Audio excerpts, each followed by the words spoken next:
and that, our abusers sometimes and a lot of times tell us, you won't be loved how I love you. But I want to tell you, God's love is unconditional. He never sleeps and he never slumbers. He never changes.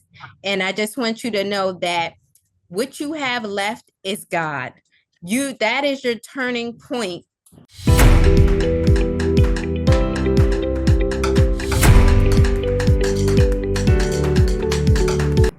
Thank you for joining us in this episode of Through the Eyes of Survivors.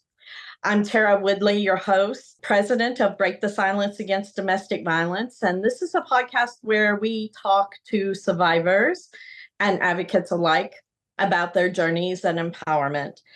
Today, we welcome our guest, Janelle Hunt. And Janelle is an author, empowerment strategist, and speaker of Made on What I Know. Find your serenity, reclaim your life, and pursue your goals after domestic violence. Janelle's goal is to empower women to rebuild their trust and confidence so they can embrace a brighter future. So thank you, Janelle, for joining us today. Thank you so much, Tara, for that introduction. I appreciate it. It's a blessing to be here. Wonderful. So, Janelle, if you would just give us a little bit of a background on your story. Sure, absolutely. I was in a relationship when I was a teenager into my adulthood for about 13 years. The last 7 years, it became abusive. I didn't know the signs of domestic violence. It wasn't discussed in my family on how to protect yourself from this because, back in the day, our parents was taught to be quiet about it, to not speak about it, to shove it to the back of your head. So God gave me the strength to walk away from my abuser. I went through my healing journey. He showed me how to rebuild my confidence, how to trust again, through forgiveness. Forgiveness is powerful. And years later, God put it on my heart to write a book to help women who are still in domestic violence relationships, or for the women who just walked away from their abuser and they need help on navigating their healing journey because nobody's talking about it. If it is, it's survivors that are speaking out about it, but it's so many survivors who are not speaking out about it that has overcame it. And they need to know that their stories matters. And that's what I'm here to encourage women to reclaim their voice and tell their story because it matters, because it helps our sisters who are still in domestic violence and for the ones who are still healing. Oh, yes, absolutely. I agree. I know in part of my journey, of course, I'm a survivor as well. I left, we're going close on 25 years. And back then, of course, like you were saying, nobody, the cops came and they went, oh, it takes two to fight. You need to walk away. Mm-hmm. And it amazes me how little has changed in 25 years. Mm-hmm. So it's very important that people not only are able to walk away and reclaim themselves, but reclaim that voice. So I applaud you for your work and how God has led you. So can you tell us just a little bit more about what you went through that made you have to decide to leave? Absolutely. So my turning point was my abuser. He abused me mentally, physically, spiritually. My last straw was something kept telling on the inside of me, which I know it was the Holy Spirit that kept telling me, this is it. Like if he cheats again, this is it. I've never gave him this ultimatum. So before it got to that point, I started praying and asking God to give me the strength because the things I was experiencing, I would share bits and pieces with my sister, but I never shared it with my parents because I was embarrassed. I know they love me. The first thing they would have said is, I didn't bring you up this way. Like you didn't even see an abusive relationship. How did you even end up in it? Right. And that was another discovery of how I ended up in it. And I'll talk about that as well. But the thing is, I was praying and I was asking God to heal my heart because I know he was cheating. And I said, God, if you would just heal my heart in this moment and give me the strength to walk away, I would never put anyone or anything in front of you ever again. A couple of days later, I found out he got locked up for indecent exposure because he started using PCP, which I didn't know anything about because I didn't use drugs. And he got locked up. We got a call from a police department saying he got, we locked him up. He had indecent exposure and he was locked up with a woman. My first thing that came to my mind was, this is my way out. This is my way of God telling me it is time to go. So when this happened, I had just bought like a 50-some-inch TV that I never could pick up. I had attempted to pick it up because I wanted to leave. And that day, God gave me the strength to take it up off of the rack, off the wall. And I already had all my belongings in trash bags because I knew I was getting ready to leave. I took everything out of that house, moved back to my parents' house, and that was my escape. That was me getting away from my abuser. And my family took me in. And then I felt like at that moment, I didn't have to protect him anymore. So I was able to open up about everything that I went through. And it was to the point my mom was like, I can't take anymore at this moment. You have to come back to me because it's hurting me as your mother. So that's how I transitioned out of walking away from my abuser. Yeah. Well, when God speaks that loud, you have to listen, don't you? Absolutely. Mm-hmm. Yes, he absolutely Absolutely. provided you that opportunity to leave. And Yes. what a blessing. Yes. And they always say, it takes 7 times, for you to leave your abuser, but it took me way more. It took me so many tries that I tried on my own willpower. And the last option, I tried God. Because I never had tried him before. I was taught to pray. I was in church, but I never allowed him to take the lead in my life. So when I did that, he just gave me the strength and I never turned back. What were some of the things that you convinced yourself as to why you stayed so much? So I always thought he would change for the better, right? I always thought, I'm sorry. We go through this honeymoon phase. I'm sorry. Please come back. I want to talk to you. It won't be the same. And every time it was nice for a couple weeks. And then we just went right back into the same behavior. And every time I went back, it got worse. It went from cheating, from STDs, from him, being out with other women and people telling me he was out with other women. It went from, him not coming home. And at the time I was in college. So me trying to focus on him and not focus on myself, I even had to take an academic leave because my mind was not focused. So, everything that I experienced, school, I lost myself in it. The cheating, I was so worried about my abuser. I put myself on the back burner because all I could see was happiness through his eyes. And when I woke up that day, I had to find out who Janelle was. Who did God create me to be? I had to renew and rebuild everything. And you're like, a lot of survivors, like, where do I begin? Where do I even start? Because I feel like I'm grieving someone that I had hopes for and expectations for, that we would get married, we would have children. In my case, that's what I was hoping for because that's what we discussed. And it never happened. And here I am grieving somebody who's alive and not, he hasn't passed. And it was a hard thing to experience. So that's all the things that I experienced, which led me up to leaving, and what happened afterwards, which what I had to do through my healing journey. Absolutely. And it sounds like we share some things in common with our experiences, because for me, the cheating was the bigger thing. Yes. I had experienced some forms of domestic abuse in my family, but So my relationship, I was kind of used to. That was the normal, and I figured I deserved it. But the cheating was the thing that I was like hyper fixated on, which I don't know why. There was plenty of other awful things he Yes. did. Mhm. Mhm. And so, convincing yourself, I had children involved. So I kept pushing for the children. But Yes.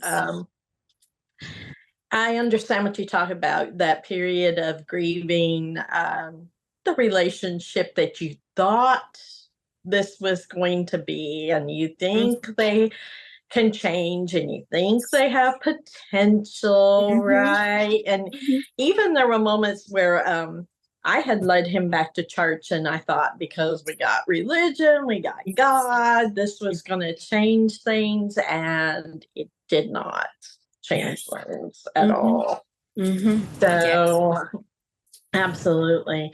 So, we're going to take a break real quick here. And when we come back, we're going to talk to Janelle about what she did after she transitioned out and how she created and worked through a process of healing. So, well, welcome back to Through the Eyes of Survivors. And we're talking with Janelle Hunt. And we just talked about some of her experiences of how she became a survivor. And now, Janelle, tell us about that process after God led you out. You went to your parents and you talked about grieving and a transition. Can you discuss that more with us, please? Absolutely. So, I started grieving my abuser because of the expectations I had, all the hopes and dreams we had discussed, that I was hoping, would happen, but it didn't. My expectations had changed. And one thing I had to do through the grieving process was accept that the relationship is over, accept that he didn't see your worth because he was broken as well. I had to accept that he was broken, so he was going to continue to make me broken. He wanted to break everything in me, my confidence, my education, the way I look. He wanted to control everything because he felt insecure himself. And I had to accept that. I had to see the bigger picture of the cycle of abuse in families and how, if you're not properly healed, you will end up becoming that abuse.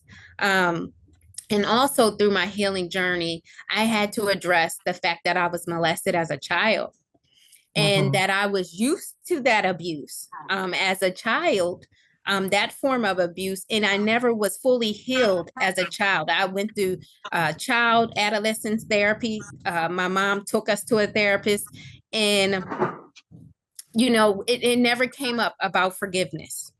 And because I kept asking God, why did this happen? Why did I end up in this relationship? Why was it just so normal for me to stay in that cycle? And he said, you didn't heal from the abuse that you experienced as a child from being molested. And the percentage is about 33% or 34% of children who have been molested end up with an abusive partner. So in my healing journey, I had to forgive everything from my past, my inner child, because really I was still reacting as that small little girl who was not protected. And of course, us as the victims and the survivors of it, when I was little, I thought it was my fault. For so many years, I thought it was something that I did. But God said I had to forgive everything because I was actually becoming somebody he didn't create. I became bitter. I became territorial. I became disrespectful. I didn't trust people. I couldn't even form relationships with new people because I was afraid they was going to hurt me.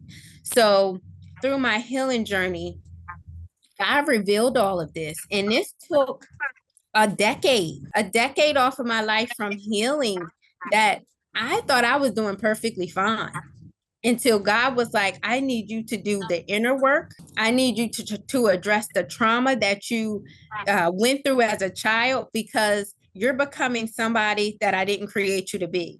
I need you to become this woman because I need you to be able to reach back and help the survivors that are still in that in domestic violence, or the survivors who are going through their healing journey. So that's how, the healing process took place. Oh, wonderful. So I know in my own healing journey, it's not something you rush, that's for sure. It's like peeling off layers. And Yes. I must say, it's a whole lot easier when I let God take control and guide me on which aspect I have to work on in those moments. Yes. So you made the connection between Mm-hmm. what had happened to you as a child and where you were here as an adult. Mm-hmm. And we know we go through a grieving process of that relationship, but how do you grieve for that childhood that was taken from you kind of aspect of how did you deal with that? So, even as a child, going through molestation, I was very opinionated. I always spoke out. I've always been bold and courageous. And through therapy, she told me, because I would advocate for me and my sister, and I would say, we're not going to this person's house. We're not going to this person's house anymore. And my mother would always ask me, what happened? Did something happen? And I never said anything. The only thing I ever said was, I don't want to go there, and we will not be going there. And that's what stopped the abuse. It wasn't until years later that I addressed it. I had already been in therapy. We went to several sessions, more than several, to be able to get it out of my system, to be able to speak about the incident. But it really robbed me of my time. It really robbed me of the person who God had created me to be at that moment, because everybody thought, like, she's a mouthy child. She's disrespectful. She doesn't respect her elders. And the reason is because I knew I had to protect me and my sister at all costs. So if it was me saying something mean or nasty towards you for you to be kept away, that was my protection. Oh, absolutely. Yeah, that was my protection. So yeah, that's how everything came full circle. It was like the acceptance piece at first. It was me reading scriptures based off of how I felt. If I was angry, if I was heartbroken, if I was in a waiting season, if I was healing, I always read scriptures related to that. And as time went on, God's like, okay, now it's time for you to forgive your abuser. Mhm. I forgave my abuser. I thought I was done. I'm like, okay, let's move on. Then God said, let's forgive the molestation, Right. because this is the root of everything. This is the root of how you react. This is the root of how you treat people. This is the root of you not forming relationships, because in this community and in any community, even at work, you have to form relationships in order to be successful, in order for you to receive the blessings that he has for you. I couldn't do that because I looked at everybody as a threat. I felt like I was in a vault, and God is like, I want you to address these things from your past so that I can take you out of the vault, so that I can show people who I created you to be. But I had to go back to that inner child and back to that moment, and really write down everything pertaining to the person who hurt me and violated me, so that I can identify it, and so that I can forgive it and forgive the person that caused it, and then so that I will be able to reclaim my voice, because I wouldn't be able to speak about it. I wouldn't be able to get on stages and talk to women about empowering them. So that's how that took place. I understand how hard it is to get up on stages and do that, expose yourself in that way to people. But I think it's Yes, so essential, those who have that gift that God has gifted yes, them in yes, that way, because I do count it as a gift, because I never yes, would have thought it was mine. yes, Never would have been the thing I chose. and yes. but it is a spiritual moment. I will say that if anybody out there listening ends up that they have that motivation, that they feel like God is speaking to them in that way, use that voice, even if you Yes, don't think you're that person, because there's a lot of blessings that come along with it yes, when you follow your calling on that level. that's right. Just going back just a little bit, because I'm Okay. curious, because you were talking about your mom saying what's going on. So she suspected on some level then something was happening then. Yes, So yes. what did, I'm sure you revealed that to her later, and how did she take that and handle that? So during that time, I was about 13 and I still didn't say anything at that moment. I kept waking up crying because what I pushed in the back of my head came to the forefront. It came in my memory every morning. And I guess that was God's way of telling me at that time that I needed to address it. And it also happened to me when I was about 6 or 7. And my sister said to me, "Why are you crying?" And I told my sister, I said, "This is what happened. And it's in the front of my mind and I can't shake it. I keep waking up crying every morning. This is why I'm crying." And I shared it with my sister. My sister said, "Me too. It happened to me too." And we both just wept and we cried and we held each other.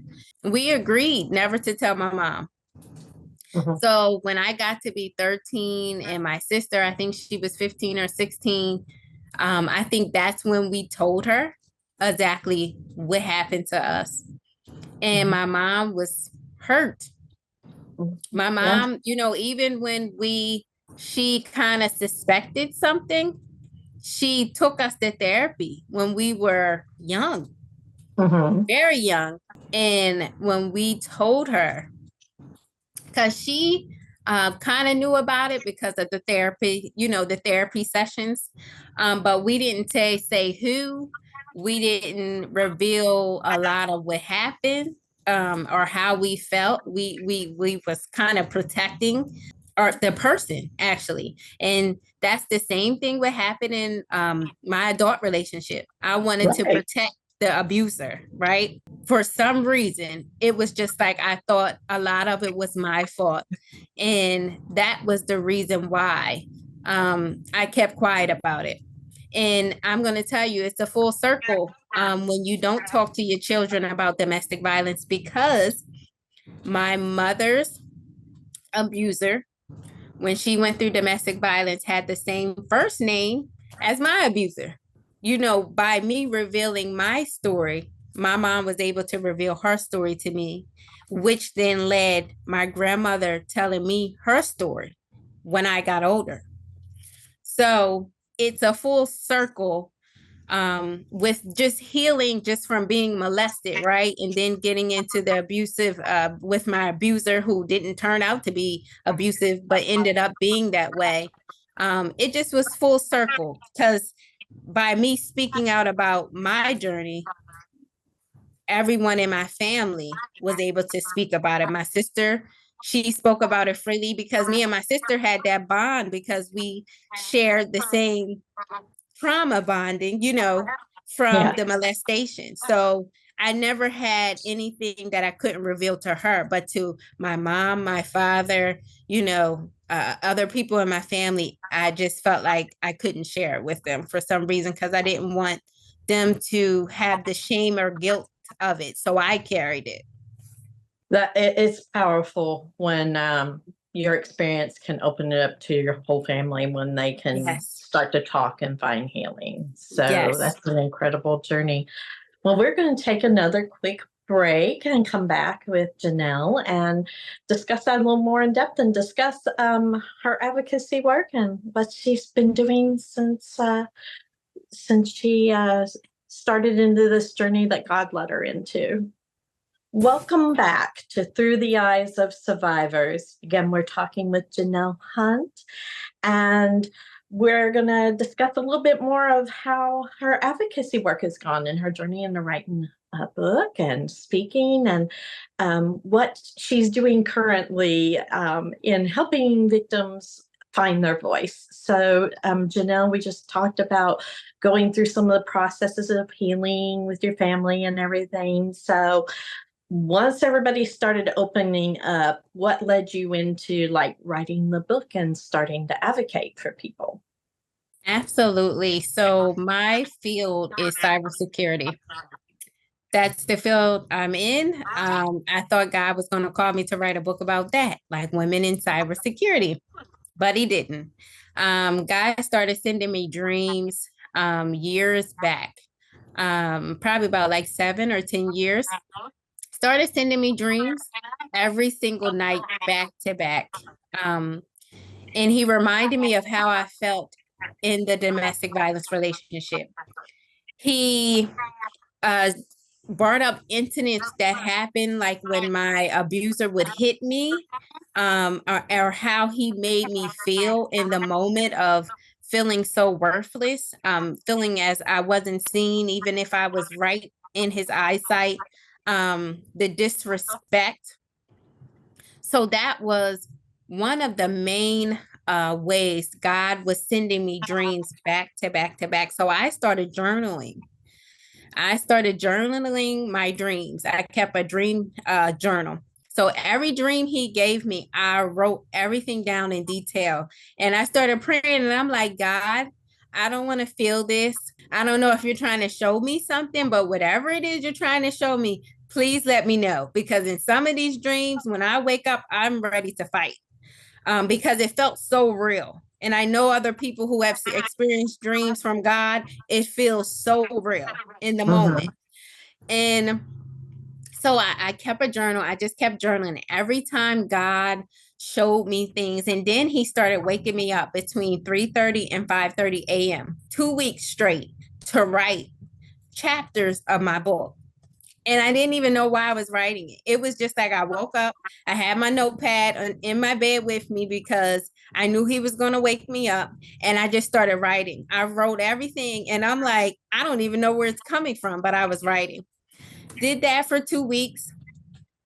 It stopped. I wrote the last 2 chapters of my book, and it was on bitterness and forgiveness. I wrote it. That was it. So I'm thinking, okay, I'm just journaling. I'm getting it out of my system.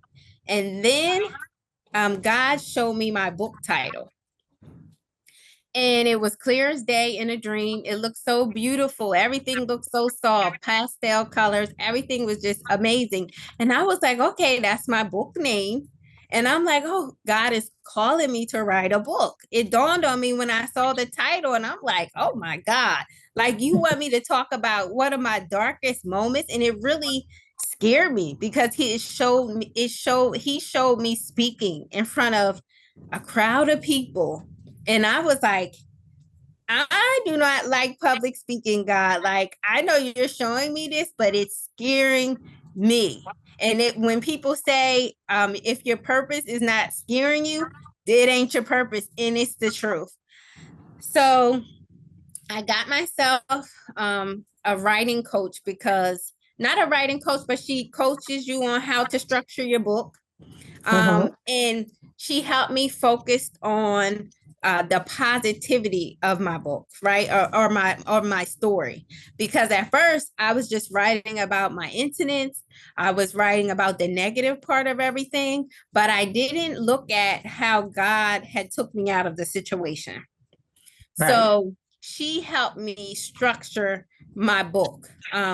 Because I had already had it written, I just needed to put in strategies on how to help women overcome each healing, part, self-care, the shift into your new, and your surrendering. I had to write the strategies for each chapter at the end that would help women. So my coach is still my coach. She told me, she was like, let's focus on the positivity.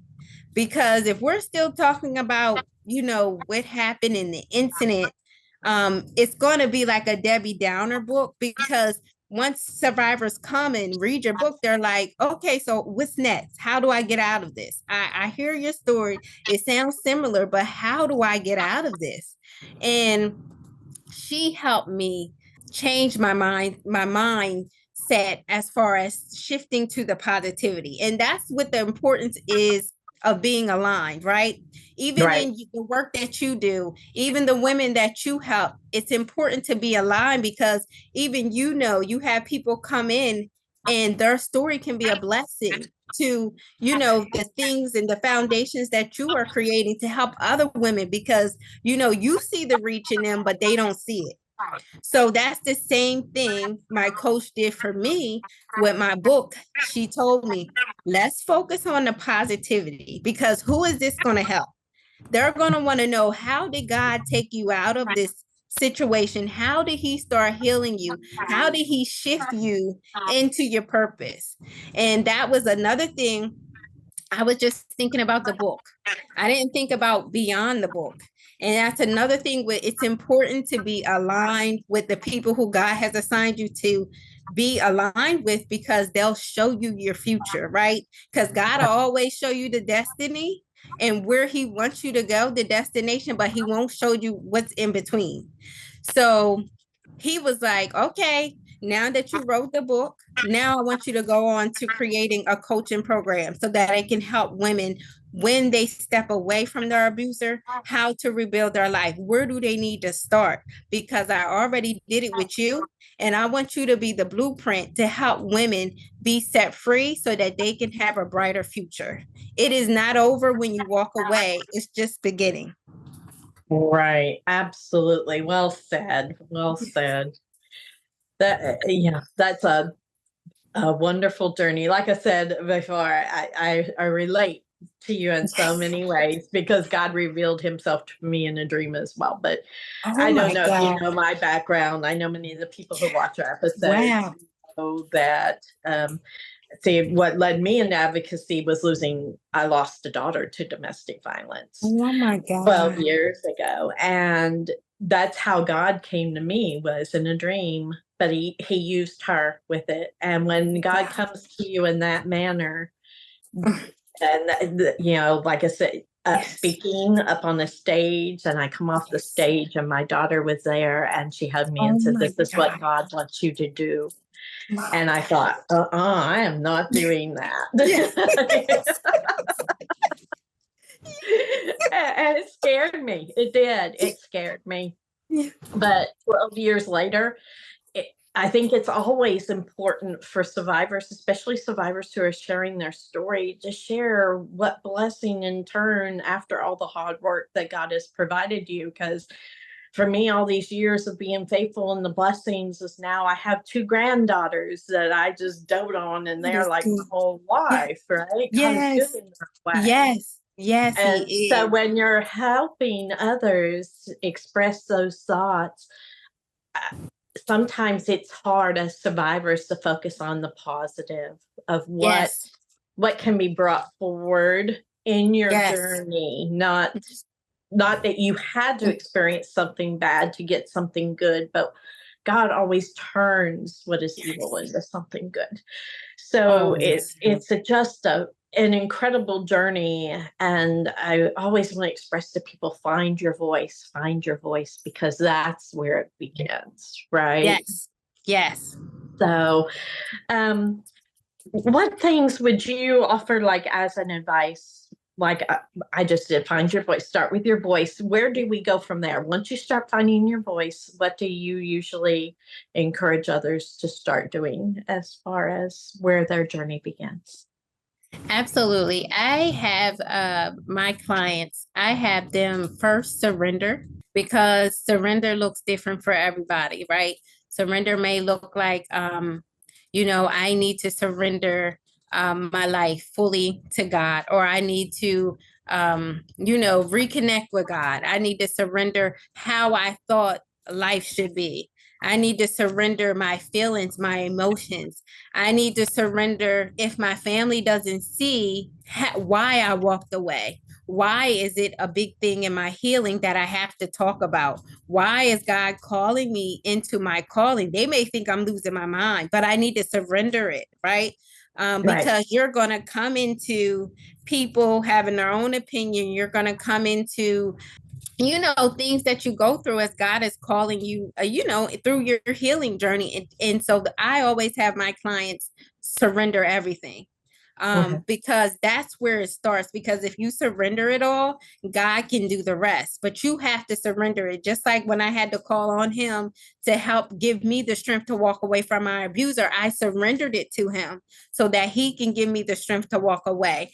So then I start to go into the reclaiming of yourself, reclaiming of your voice, reclaiming of everything that was snatched away from you, that the enemy stole from you. But I always give 3 tips. And those 3 tips is you have to identify it, right?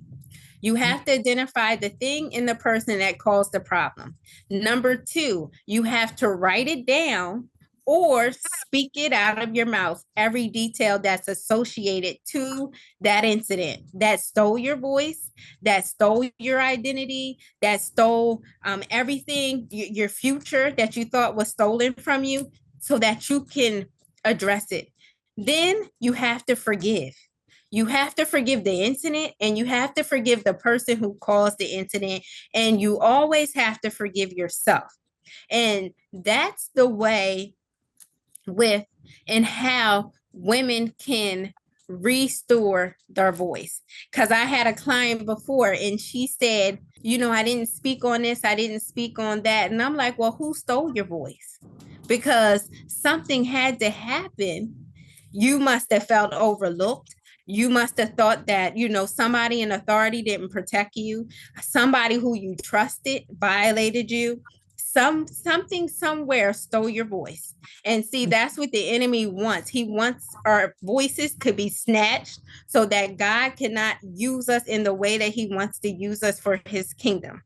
So once they reclaim everything, their voice, reclaim their life, reclaim their goals. Who are you before domestic violence? What goals did you have for yourself? Because those goals and dreams are still there because God gave them to you. And then we shift into the third part of it's a shift. Where is God calling you to be shifted into? What area is he calling you to be a blessing in? Is it on your job? Is it something to do like we're doing that we knew when he showed us we didn't want to do? Is he calling you in that area? Because God speaks to us in many different ways, right? And that is the third part of what I teach my clients. What is the shift? What do you have in your possession right now? You may be at a job that you don't want to be at. You may be somewhere that you don't want to. How are we going to rebuild you in education? How are we going to rebuild you in your career? And your career is just a vehicle into your purpose.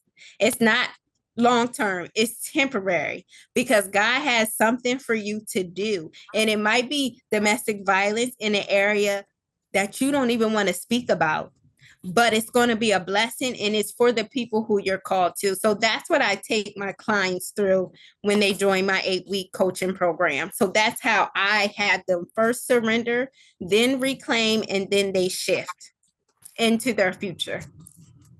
Wow, wonderful. That's powerful. Thank you. Well, it's so admirable. What a great work you're doing. So, Thank you so much.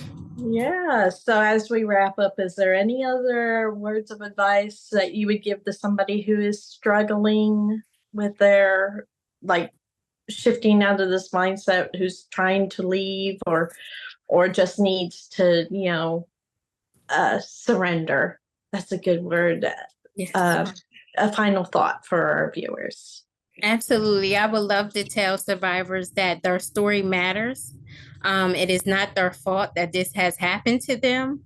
And that, our abusers sometimes and a lot of times tell us, you won't be loved how I love you. But I want to tell you, God's love is unconditional. He never sleeps and he never slumbers. He never changes. And I just want you to know that what you have left is God. That is your turning point to see your future. I know it may seem foggy right now, but it is light at the end of the tunnel. And that's what I will leave to the survivors, that it is a way out. You just have to try God like I tried him. Try Jesus, because you won't go wrong. Wonderful. Thank you. And so where can somebody find your book? Absolutely. You can find my book on my website. It's madeonwhatiknow.com. And you can locate me on Instagram and TikTok. My name is the Janelle Hunt on both of those platforms. And on Facebook, it's just Janelle Hunt. Okay, wonderful. Yes, and we'll put some links here into the description below. So be sure you click on those and check out Janelle's website. And thank you again, Janelle, for being with us. And this concludes this episode of Through the Eyes of Survivors. Of course, check out Break the Silence Against Domestic Violence on our website. And we are definitely on all social media platforms. Check us out there.